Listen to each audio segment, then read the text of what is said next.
What's up? What's up? What's up? It's your girl Auchante, the host of the Black Podcast Show, and I just want to welcome y'all to the show once again. If you're watching me live, I appreciate that. I appreciate you taking the time out of your day to check me out. If not, if you're checking me out audio version, on Apple Podcasts or Spotify or Pandora, all of which I'm on, plus every other podcast streaming app out there. I appreciate that too. Run them streams up for me. Please get my downloads up, and we're going to just keep it official just like that. Once again, this is the Black Podcast Show. I'm your host, Auchante, and just like I do every week, I have another show for you guys, and I have some motivation for you.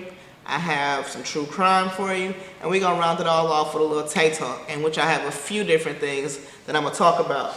So, if this is your first time tuning in, make sure you like, comment, subscribe. If you're watching from the official Facebook page of the Black Podcast Show, which is called the Black Podcast Show, then whenever you comment, it's going to pop up right on the screen, and everybody will get to see your opinion, and that will be pretty cool. I'm sure it'll feel good for you to see your name and see your picture, everything like that. So anyway, I'm going to jump right into the motivation because it's going to be real short and sweet this week. It's just going to be really short and sweet. I don't even have a quote, but I want y'all to receive what I'm about to say, and I want you to carry it with you into the next week. I mean, you can carry it into the next month, you can carry it into the next year, but I need you to just at least marinate on this for about a week. And tell me if things don't seem a little different for you in a positive way. All right. Now, this is something that y'all have probably heard y'all mama say, especially if you got a black mama. You've probably heard your mama say this. You've probably had to say it yourself before, but I want you to get accustomed to saying it. Sometimes you can just say it in your head. You don't got to say it out loud, but this is the motivation for this week. The motivation is, I'll do it by my damn self. Once again, I'm going to say it again because I know some of y'all didn't quite receive it. The motivation is, I'll do it by my damn self. And what I mean when I say that is, like I said, if you got a black mama, I know for a fact you done heard this before. Your mama come in, the house ain't clean to her liking. Mama, it could be mama, grandma, whoever, auntie, whoever you grew up with. She come in, house ain't clean to her liking. She come in, she got groceries in the car that need to be brought in the house. You looking for your other shoe. You got one shoe on, you ready to help her, but you take too long looking for your other shoe. I do it my damn self. She get mad, go the fuck off on everybody. And go get the groceries. Y'all still gotta come out there and help. Don't get it twisted. She not actually gonna do it her damn self. But that's the energy I'm on. You know what I'm saying? Like, sometimes you have to realize that what you want done or what you need done can only be done by you. Eventually help might come along, but you can't wait for that. Mama can't wait for you to find your other shoes so you can come out there and grab the groceries. Because if it was your friends at the door, you would have had the shoes on so damn fast your head would have spun.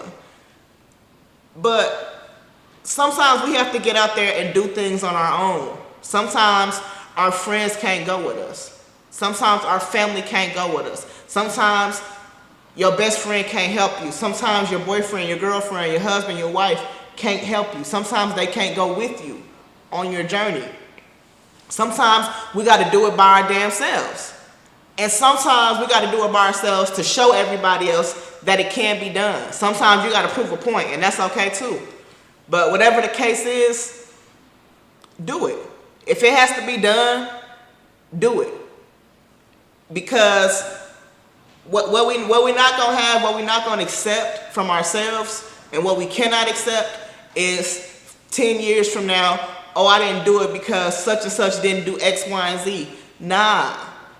We can only control ourselves. That's a fact. The only person I got any type of control over is me. I can only control what I say. I can only control what I do, how I act, and even I can only control how I feel. So the fact of the matter is, if it got to get done, Sometimes I have to do it by my damn self. Sometimes so-and-so and such and such told me they was gonna come. They told me they was gonna be there. They told me they was always gonna be there, but they don't show up. That don't mean that what I needed them for ain't getting done. I gotta do it by my damn self now. Because things not getting done, it's not an option. I realize this more and more, is that anything is an excuse. Anything that's not I did it is an excuse. Or anything short of literally a life-threatening circumstance is an excuse. It's not acceptable to say, oh, I didn't make it because I slept late, because I forgot to set an alarm. That might be the fact of what happened, but it's an excuse when you knew you had to be somewhere on time. Or when you don't get something done, it's not acceptable to say, oh, I wasn't sure about the stipulations of what needed to be done. Well, if you wasn't sure, why didn't you reach out and say something to someone before the deadline? You know what I mean? Anything that's not, I completed what needed to be completed is an excuse. Because when it comes to my goals, if I have a goal to be a millionaire, it's no excuse that's going to get me the $1 million. It's no excuse that's going to substitute for the hard work that I would need to put in to acquire $1 million. Whatever it is that I need to be doing, it's no excuse that can stand in the place of that. So I have to do it myself. I have to do it by myself and hope for, you know, not even hope, but if something come along or someone come along that can help and will help and wants to help, then that's awesome.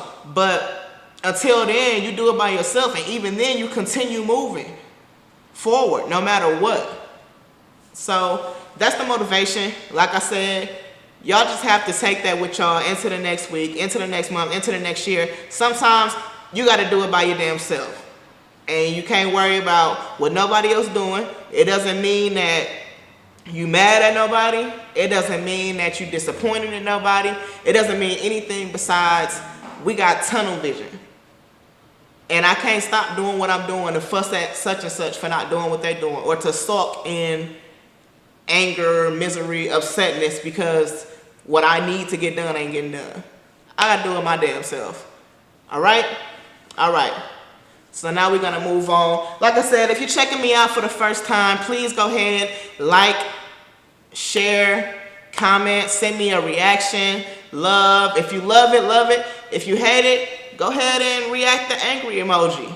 If you think I should never, ever do a podcast again, let me know that. Say something. And as a matter of fact, if you're watching from my page, go ahead and head over to the Black Podcast Show and watch from there, because when you comment, it shows up right on the screen. All right? All right. So we're going to move into the true crime segment. And boy, do I have a crazy story for y'all this week. I'm going to just say this. Some of these cases that I cover, it's scary. And the reason it's scary is because cases like this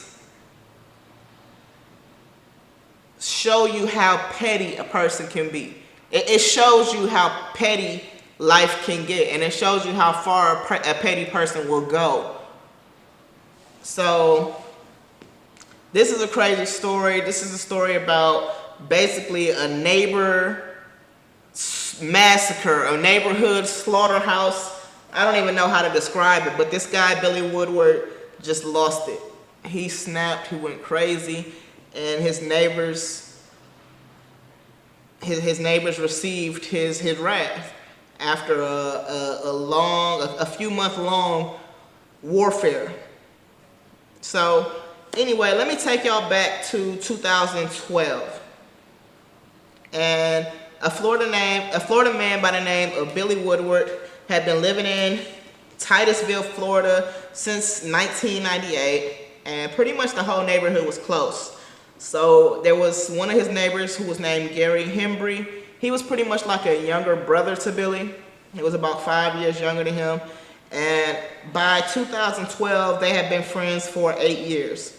So I'm guessing Gary had moved into the neighborhood around that time or a little bit before that.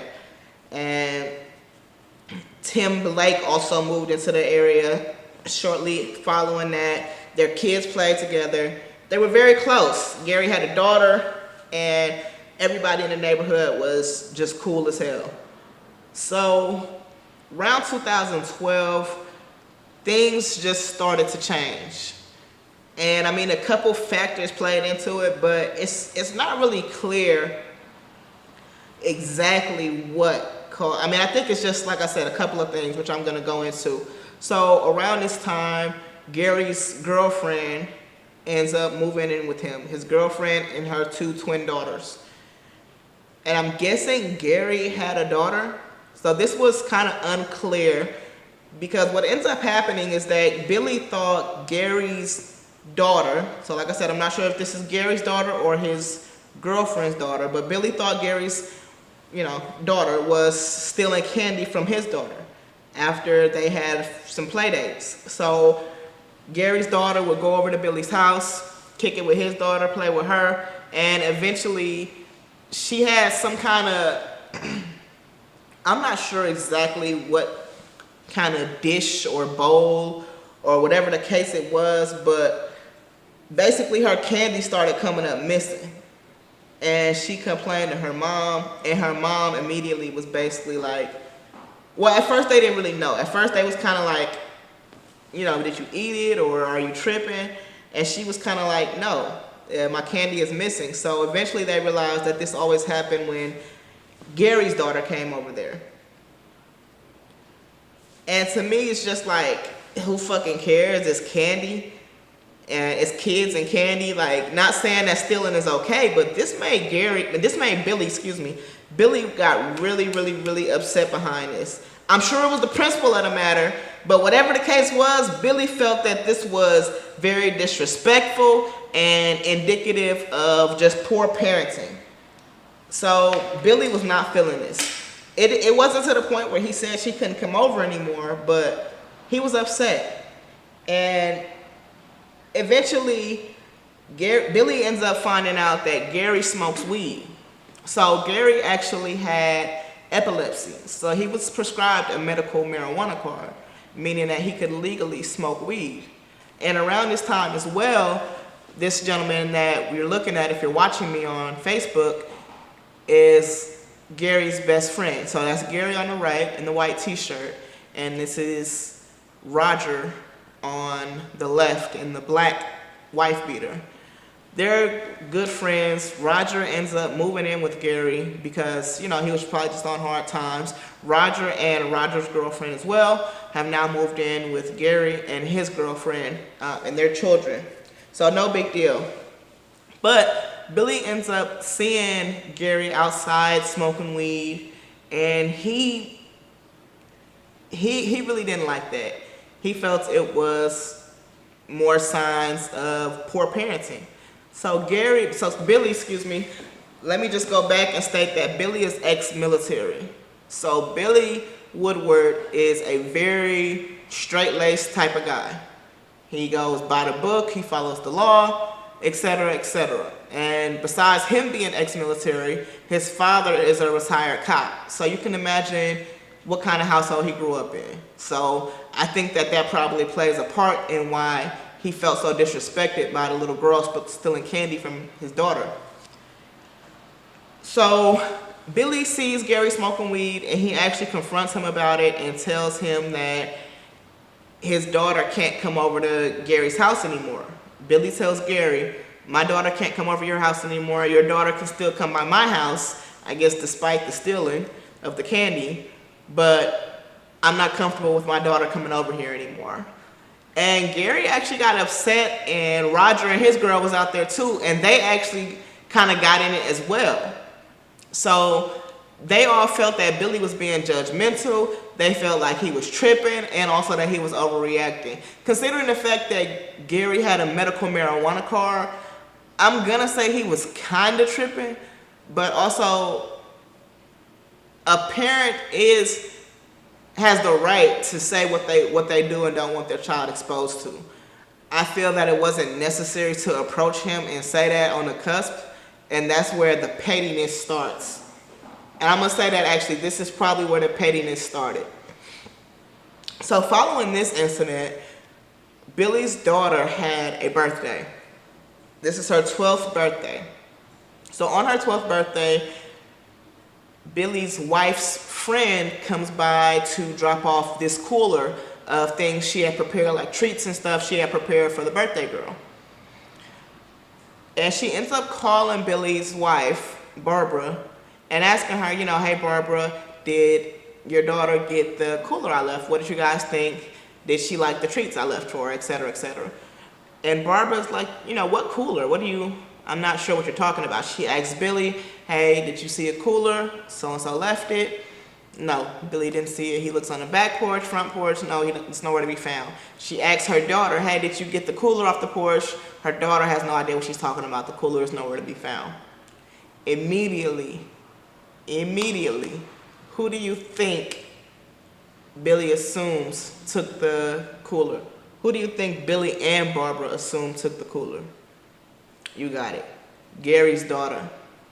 Now, mind you, Gary's daughter is actually 7 years old. So I can honestly say it was very strange to me that they thought that this little 7-year-old girl, not 17, they thought that this little 7-year-old girl was that vindictive, that manipulative, that malicious, to where it's one thing for her to be stealing candy out of a candy dish, but for her to come on the porch and literally steal a cooler and just walk away, I don't know. Maybe, I don't know the little girl to speak on her, but that's what they thought. And pretty much immediately, Billy calls the police. Yes, you heard me right. Billy hops on his Karen shit, calls the police on a little 7-year-old girl.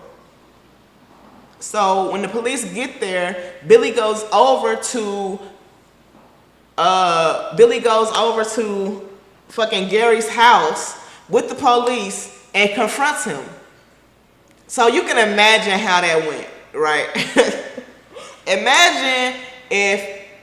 You can imagine yourself as anybody in this scenario. Imagine you, Gary, and somebody come over there and talking about your daughter stole something off my porch. Imagine you chilling at your friend's house and somebody come over there talking about their daughter stole something off the porch.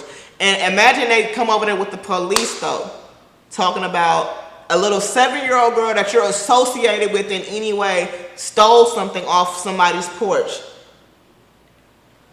You're gonna be livid. You're not gonna feel, oh, let me approach this in a logical way. No, you're gonna be pissed off.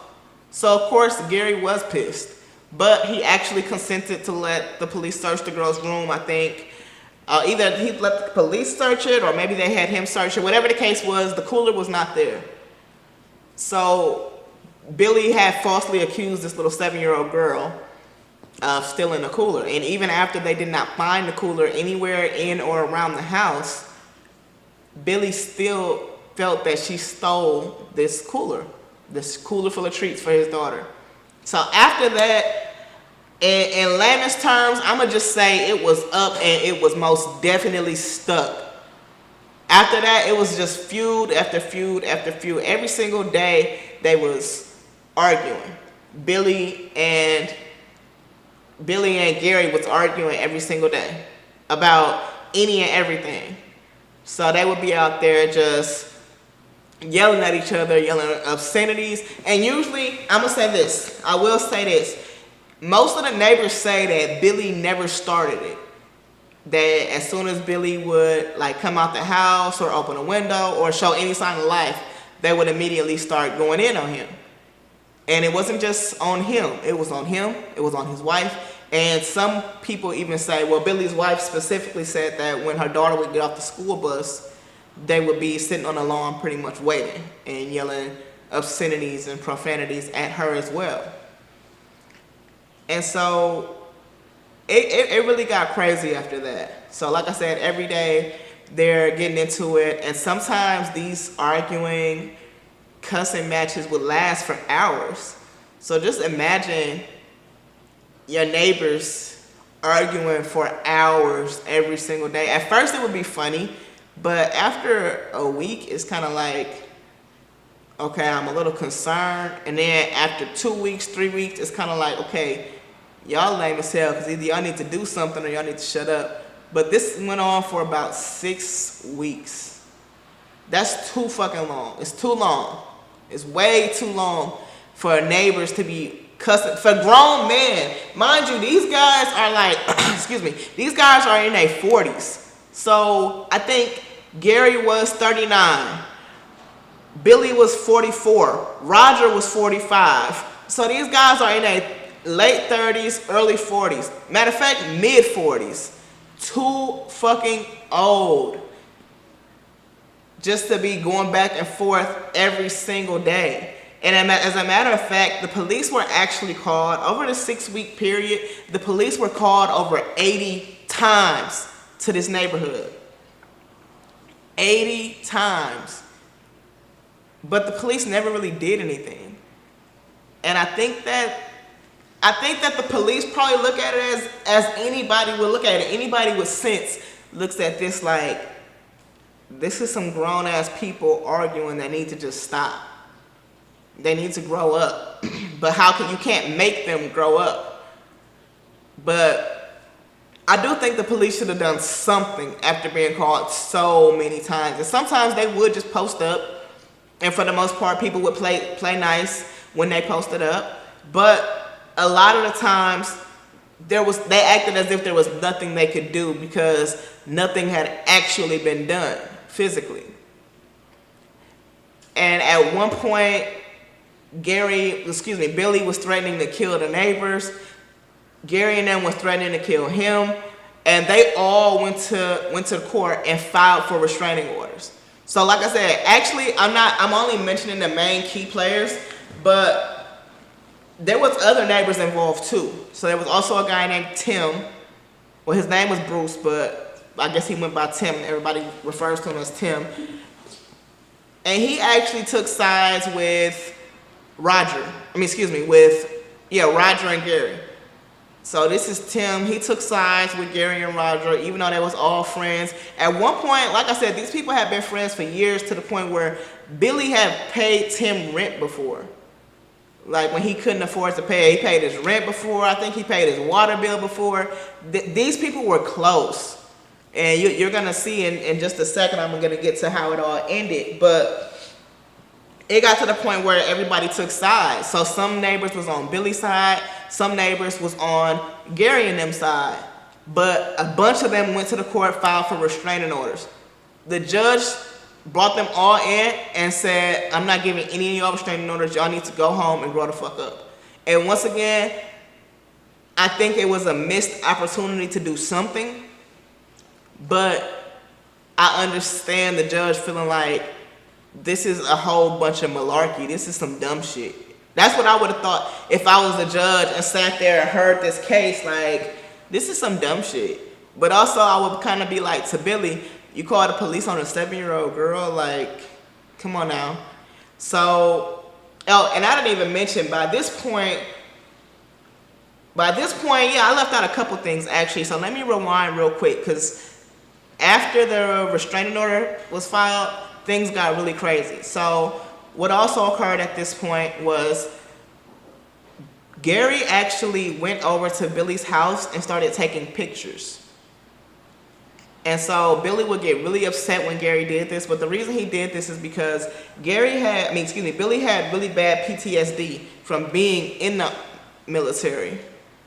And so these chickens were pretty much his, I guess, service animals. Raising the chickens helped to calm him down, and it helped him to relax. So Gary went and took pictures of Billy's chickens and called the state, and I guess some kind of code violation, people, I'm sure. Whatever the case was, Billy had to get rid of his chickens, and everybody says that's when everything got way worse. That's when Billy changed. So Billy ends up getting these cameras installed around his house so he can pretty much spy on his neighbors all the time, I guess. Some of them said they felt like Billy was watching them all the time. So in response to Billy doing that, Gary gets a big ass floodlight installed in his front lawn. So he points the floodlight right at the camera, of course, but then it serves as also a double irritant because it shines basically directly into Billy's house. So yeah, they got on some real asshole type of time. Like, it got crazy. And eventually,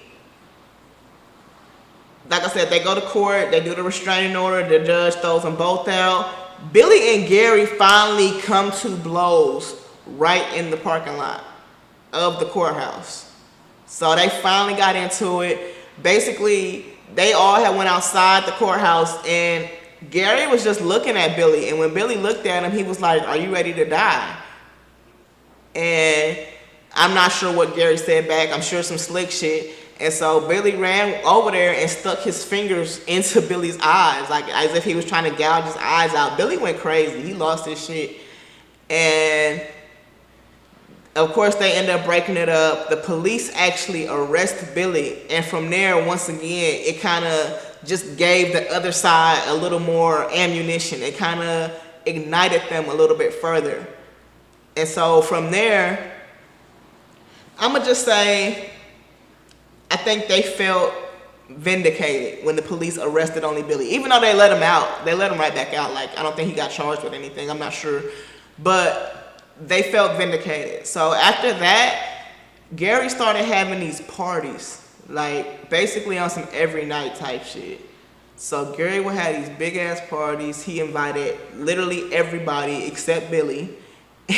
And I think it kind of just, that mob mentality may have taken over because everybody kind of got in on the taunting. And when they rolled past, when people was on the way, when they rolled past Billy's house, they would turn their music up real loud. And they would like kind of stand outside his house and talk about what they was going to do to him, how they was going to fuck him up. At one point, they had got a weapon. At one point, they told Billy that they was going to, one point, either Gary's girlfriend or Roger's girlfriend told Billy that they were going to hire a man to rape his 12-year-old daughter. Like, this shit really got crazy. And it got to the point, it was adult bullying. It really was. Even though I think Billy was wrong for calling the police on the little girl, they took it to a whole nother level. You don't tell nobody you're going to you don't tell nobody you're going to rape nobody, period. Man or woman, but you certainly don't threaten to rape a little girl. So it got to the point where Billy and his wife and his daughter really didn't even like being at home. Billy said that when it was time for him to get off work, he really used to not want to go home. And actually, it wasn't just their daughter at this point. They had a little son at this point too. So the only reason he even went home was because he knew he felt like he had to protect his wife, his daughter, and his son. So one night, this is Labor Day weekend, and Gary is having one of his blowouts, his big ass parties. And they really out there getting fucked up. And according to Billy, and this can actually be heard on Billy's cameras, so it's not even alleged, it's true.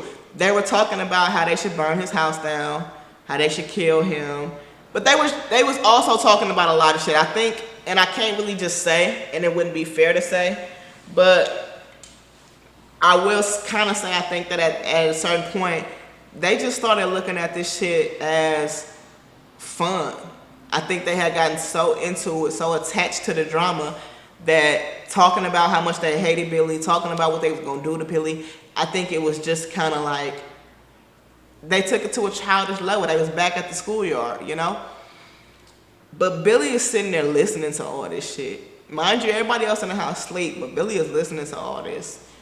And he's hearing firecrackers, that's triggering his PTSD. And at some point, Gary lit some kind of, I can't think of what it's called because I don't really know what it is. It must be some kind of, maybe like a sparkler or something. But whatever it was, Billy thought that it was a bomb.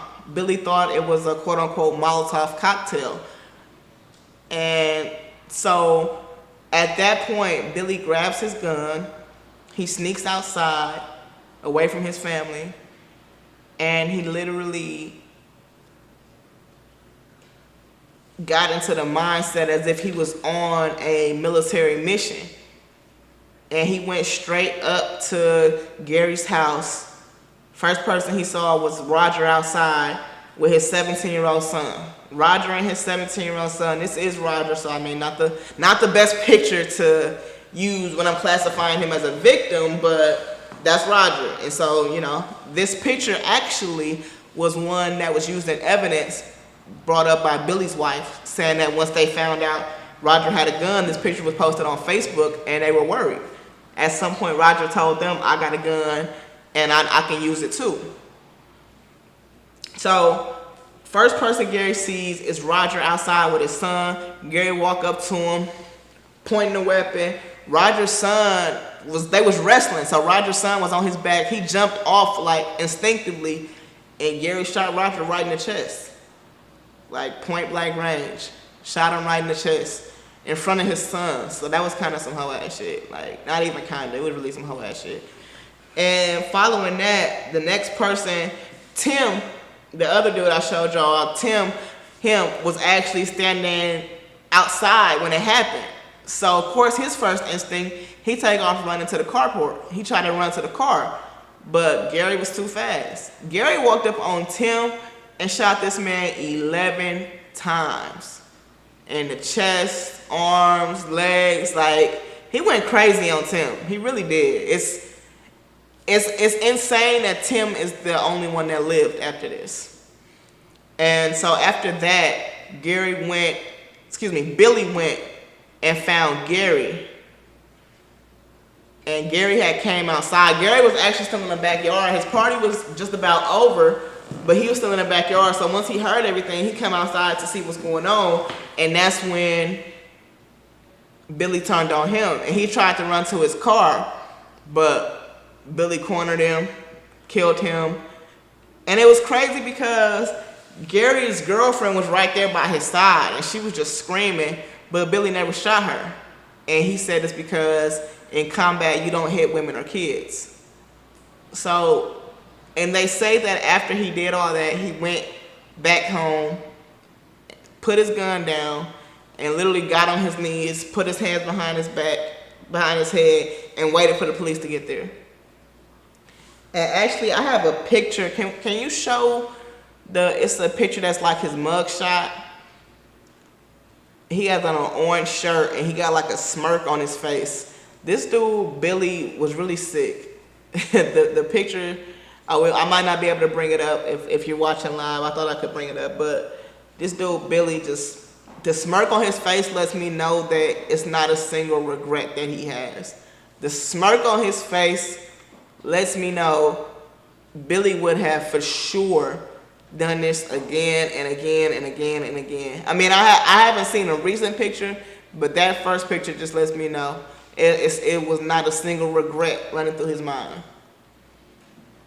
So what ended up happening, of course, the police came and arrested Billy. His wife woke up right as the police was pretty much hauling him away.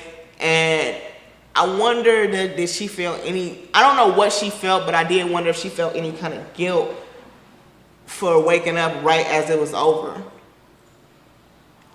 A lot of the neighbors actually did get the chance to testify. And believe it or not, a lot of the neighbors were in a way on Billy's side. Some of the neighbors said, you know, I would have done the same thing. They threatened to rape that man's daughter. He had to protect his family. And at the same time, his defense tried to use PTSD as pretty much, you know, his defense, his excuse for why he did it. And I'm gonna say, I think PTSD would explain it. Because if he really thought that man was lighting up a bomb, what else? And they all night was standing out there. This is caught on video recording.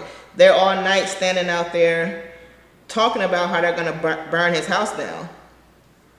So, but the fact, I don't know. I'm gonna say this. When we're talking about a person that was in the military, you gotta consider they're trained to kill. So when they snap back, you got to put yourself, I'm sure, I've never been in the military, but just from stories I've heard, conversations I've had, there's a certain mindset you have to put yourself in, especially when you're in combat. It's like you turn all the emotions off. It's no time for thinking. It's just kill. Kill the enemy. And I genuinely believe after weeks of intense mental torture, conversational warfare, and like some said, bullying, verbal altercations, I believe Billy snapped back into that mindset, that combat, that war, that killer, anything goes mindset. So it's really hard to say, but whatever the case was, that defense did not work. So Tim was the only one that lived after being shot, like I said, 11 times. But Gary received life in prison for the deaths, the brutal murdering of Gary as well as Roger. And he also received 25 years for Tim, which is Tim Blake. So he received 25 years for attempted murder and life for both of those murders. He did also attempt to use the stand your ground defense, made popular and famous after the George Zimmerman, was that his name? George Zimmerman? Jose Zimmerman? Yeah, okay, George Zimmerman. After the George Zimmerman case, all of us have found out about, learned about, recognized the stand your ground law. He tried to use that, which you would think as a white man in Florida he could get off, but I guess when you kill other white people, it don't quite work like that. And he killed 3 other white people, so it didn't work for him like it did for George Zimmerman when he killed that little boy. But Billy was convicted, and like I said, he's in prison for life right now. And I just, I don't know, man. Like I said, this is a case of when petty goes too far. When your petty knows no limits, no bounds, you end up in situations like this. So all you petty patties and petty peters, y'all better take a note and learn something from this case, because Billy just could not let it go. It all started with a little 7-year-old girl stealing candy. Seriously. So, I don't know. I also feel like the police kind of dropped the ball. I feel like the judge kind of dropped the ball. But what do you do when grown-ass adults are arguing about candy? I don't know. But that's the true crime. Like I said, if this is your first time watching, make sure you like, share, love, subscribe, whatever you got to do. We need to get the show out there. And that was a crazy ass story to me.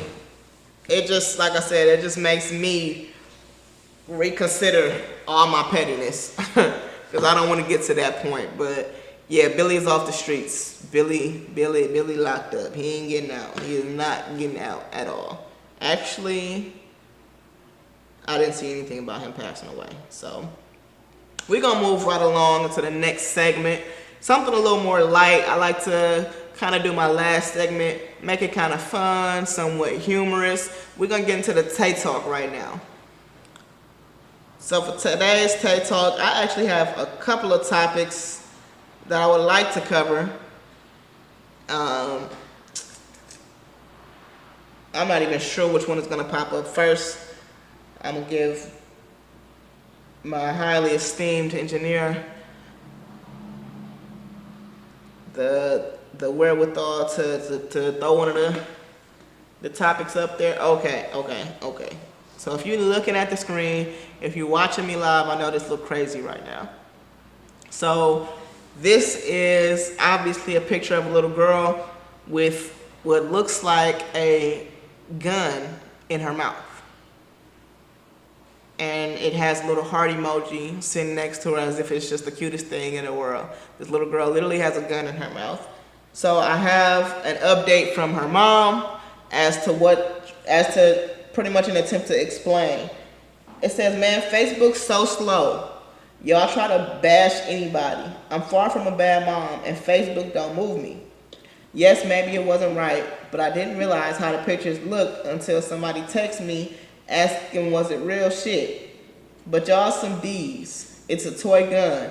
Y'all can't say y'all kid never played with the toy gun. I would never have no real fucking gun around my daughter. It ain't my fault Walmart make them real. Y'all really on here capping like y'all kids never played with a toy gun. Explanation point times 4. Y'all can't broke me off this because it's a toy. The one I guess unlimited kids play with. Y'all be having y'all ass out.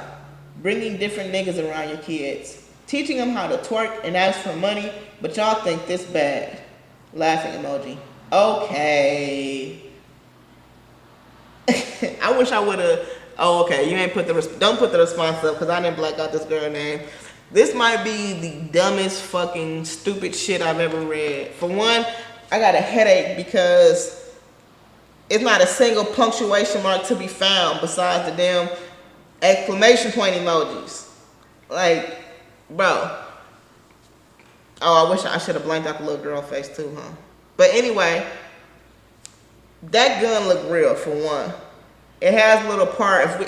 I'm not gonna go back, but if you was to like zoom in on the picture, you see at the bottom where the clip is not in it. Cause at first I'm like, how could a little girl like that be holding that heavy ass gun like that? But the clip is not in it, so I don't know. I don't know. What do y'all think? If you're watching this, drop a comment. Tell me what you think. Does it look real to you? If you're not watching, you've probably seen the picture. It's like a little girl with a yellow jumper or some shit on, and she's literally holding a gun. It looks like a real gun to me. I'm sorry. It does. But I know they do make fake guns, and they make them look real. So the picture is kind of blurry. Actually, I can't tell if maybe it does look fake. But then she's going to say, it's not my fault Walmart make them look real. It's not your fault Walmart make them look real, but it's your fault for buying it, you know. It's okay for kids to play with toy guns, but I don't think I would want my kid playing with something that looks that realistic. You know, at the end of the day, what was that, 5 years ago, when a little boy got shot for playing with a toy gun, and the police couldn't tell it was a toy gun, and they killed that little 13-year-old boy? So I don't think I would purchase anything that looks that real for my kid, for my nephews. I don't think I would do nothing like that. You know, to each their own. I can't tell a parent how to parent, especially considering I don't have kids, but it just wasn't a good look. And then to say, oh, I didn't realize how it looked until somebody texted me asking, was it real? But y'all some D's. What the fuck is, what? I don't even know where she from. That dumbass slang. Y'all can't broke me off this. So yeah, I think it just wasn't a good look. It wasn't a good picture to post. It wasn't a good way to go about things. But if it's a toy, it's a toy. It don't look like a toy, but I'm not gonna say that's like, I don't know. I saw this also in a group. Somebody sent this to me. Yes, when I have posted this pic online, some hater will report to CPS. Yes, somebody sent this to me to talk about it, and then right before I got on the show, I saw it in a group called Stairs and CPS, and it's basically where people post CPS-worthy offenses found online. And I'm gonna say, I don't know. See, CPS and black people, we got like a police relationship because, of course, they are there supposedly to protect and help the kids and be advocates. But I mean, just like everything else in this country is built on systematic racism and shit like that. So, I don't know. I wish the best for that young baby girl and her mother. Hopefully mom is, you know, hopefully it's a toy gun and all this is just a bad look. Alright, let's go to the next thing on the agenda. Is y'all gonna be watching the Bow Wow versus Bow Wow versus Soulja Boy versus? That's the question I want to know, because I think I'm gonna watch that. I haven't watched the versus for a minute, but I'm definitely probably gonna watch that one. What's the next? I can't even find it. Let's go to Am I the Asshole? Because I got something else, but I don't know where it is. So we'll do Am I the Asshole? Alright. Am I the asshole for calling my husband delusional for expecting me to rehire the babysitter after she read our daughter's journal? My husband and I work long shifts. We have 3 kids, and for years we've been hiring babysitters of different kinds to help with the kids. My oldest is my 14-year-old daughter, Lauren. She's been going through a hard phase after her best friend passed away from leukemia in December. It impacted her hugely. She received therapy for 2 months and is doing better now, but grief has no timeline, and she misses her bestie so much. I do all I can to be available and lend a comforting shoulder. We got her a new journal to write down about her thoughts and feelings, and she's been doing a lot better since she had it. We were looking for a babysitter, and my husband suggested his friend's 17-year-old daughter. I know her, so I said yes right away. She worked for us for weeks. She sometimes would tease Lauren about being uptight, never smiling, giving her the nickname Grinch. I told her to stop it, but she said she was just messing with her, trying to get her to cheer up. No biggie.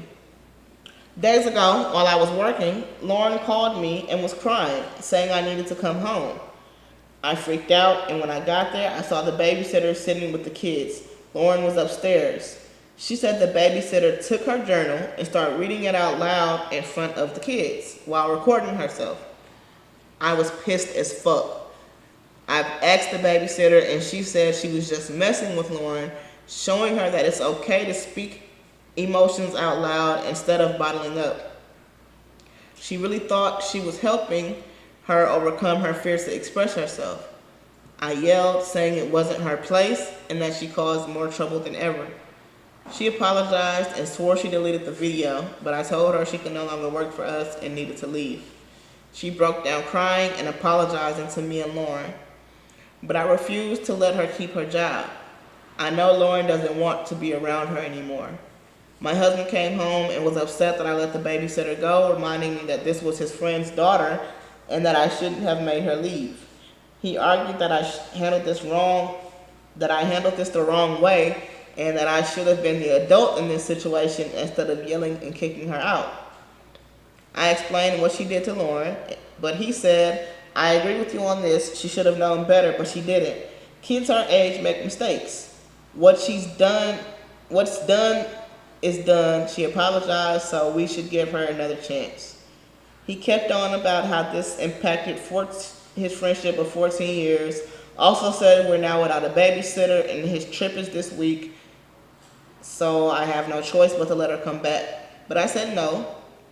She will never step foot in his house again. He called me unreasonable by referring to everything as if it's mine and he shouldn't have an opinion. He said it's his house too. I ended up calling him delusional for expecting me to rehire her after the stunt she pulled on Lauren, and I won't let it happen because my daughter can't feel comfortable in her own home. He got very upset for what I said and stopped speaking to me since then. Am I the asshole?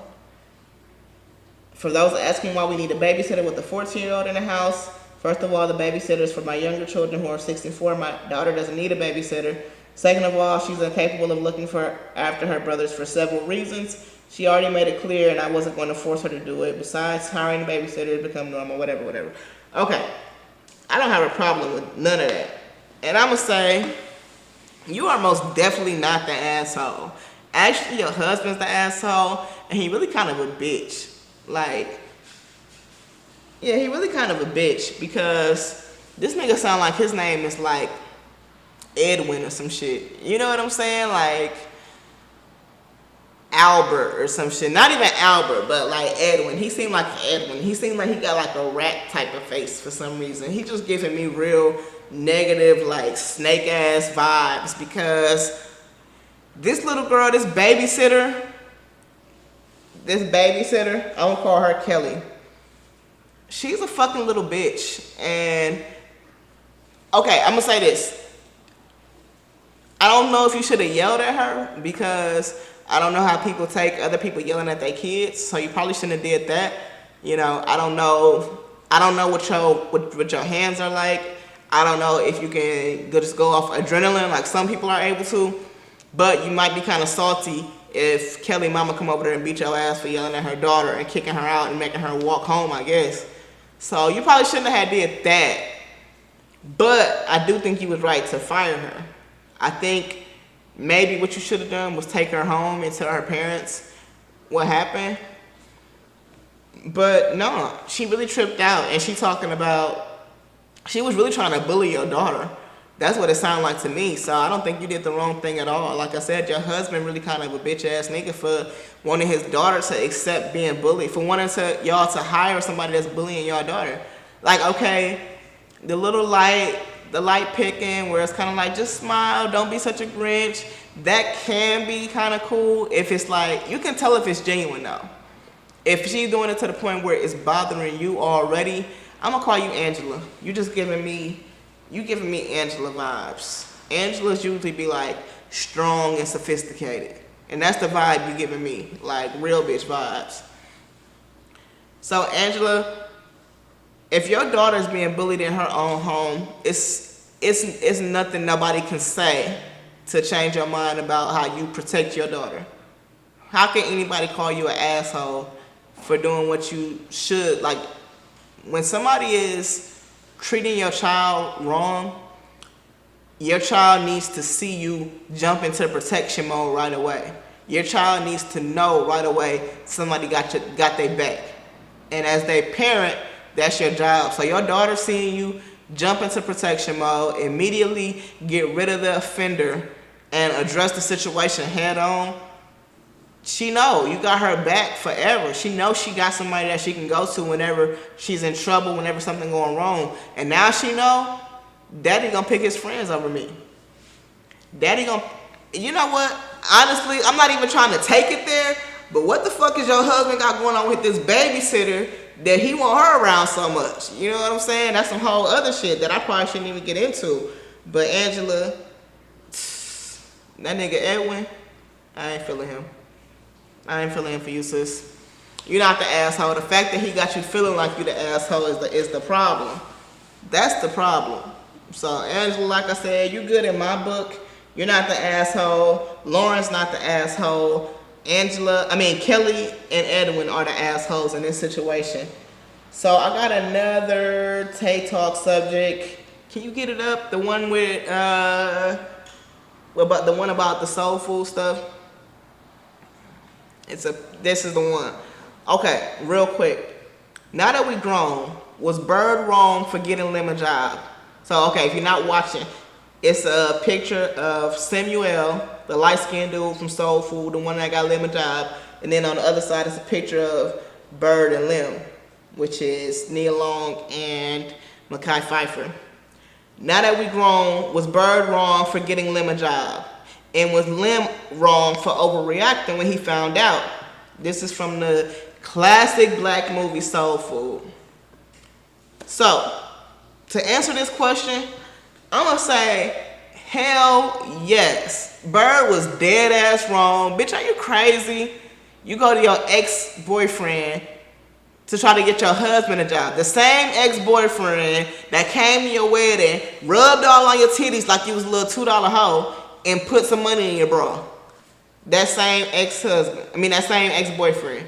The same ex-boyfriend that came to your beauty salon, basically told you he wanna fuck again, and gave you a necklace talking about, I know your man can't buy you shit like this. That same ex-boyfriend, that's the one who you called to get your man a job? And you thought that was cool? And then, if y'all remember the scene, because I saw some people saying she wasn't wrong. No, Bird was a little hoe. Bird was a hoe. I found that out real quick. See, Terry and Vivica A. Fox character, they was like the old school. Bird was the new school. She was a new school little hoe. That's why y'all hoes didn't see nothing wrong with it, because y'all some hoes too. But when Samuel came in the shop, when Bird needed a favor from him, she, oh, come on, baby, let me get your edge up tight. She put the thing all around him. She rubbing on his head and shit. She done went to dinner with him. You telling me she didn't smash him? Are you telling me Bird did not smash Samuel? You crazy as hell. You crazy. And that's why when Lim came in there and fucking opened the door, slammed it, and all the glass shattered, he snatched Bird bitch ass up, threw her in the room. I feel like, was he overreacting? I guess so. Yes, he was definitely overreacting. Okay, he was definitely overreacting because his behavior, his demeanor, everything was aggressive and abusive. And you don't get to behave that way just because somebody do something to hurt your feelings. But I understand his overreaction more. You have to let them, you gotta let a person be, you have to let a person do them. You can't go to your ex-boyfriend to get your husband a job. Like, bitch, that's some crazy shit.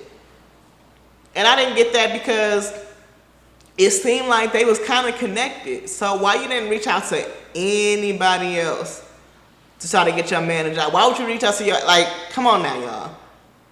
Who did that sound right to? Do that sound right to anybody? You gonna call your ex-boyfriend that's still trying to fuck, like, that's still consistently trying to fuck, to get your new husband a job because, let you tell it, he cannot get a job. You know, that was some hoe shit. That's hoish behavior. You know what I'm saying? Like, a person that move like that, they got hoe tendencies. So that's why I believe that she fucked it. I mean, come on now, y'all. She fucked Lim in the bathroom with her panties in his mouth in front of her mama. So you telling me she didn't smash Samuel? Yeah, you crazy. Bird was dead wrong. Lim was wrong too, but his reaction was only caused by her action. And he really just kind of tripped out. Like, he really kind of just acted a fool. He didn't actually hit her. But I don't know. I think Bird smashed because Samuel came in there too cocky. Talking about, yeah, bro, you got to get on so you can help another brother like I helped you. You know he didn't know that you did that. Like, only a nigga that fucked your bitch would be that cocky. Only a nigga that fucked your bitch would be that cocky. So if you're watching this, let me know what you think. Drop it in the comments. Tell me what you think. Was Bird wrong? Was Lim wrong? And do y'all think Bird smashed Samuel? Do y'all think she had sex with Samuel? Because I think she did. And I think that's why he was so cocky. So I have 2 more minutes. I'm going to just say this once again. This is the Black Podcast Show. If this is your first time watching, I appreciate you so much. Thanks for tuning in. Please like, share, like my page. Make sure you subscribe and tune in to my lives and everything. I do this every week. So moving forward, I said this before. I had a little hiccup this week, but moving forward, this will be live every Sunday. And then the amended episode will drop on Monday. But live every Sunday. If you want to comment and you want your comments to pop up on the screen for everyone to see, make sure you tune in every Sunday, 3 p.m. Central Time. That's every Sunday, 3 p.m. Central Time. The Black Podcast Show will be live, but it will drop every Monday on every streaming platform available, from YouTube to Apple Podcasts to Spotify, Stitcher, Pandora, Podtune. It's on every podcast streaming platform. And if you are an artist, if you are an entrepreneur, small business owner, or any kind of black business person, if you have any type of endeavor that you would like to promote, you're a comedian, whatever. If you got a podcast, hell, come on here. Let's chop it up. Let me interview you. You can take this interview with you. It can be yours. You can share it everywhere. You can use it to practice your media skills. You can use it to get better. You can use it to promote yourself. Whatever. Let's just do it. Let's network. Let's get you out here. Come on here. I promise I'll make you look like a star. Tell all your friends and family we're going to make you look like a star. All right? It's the Black Podcast Show. I'll see you next Sunday, 3 o'clock.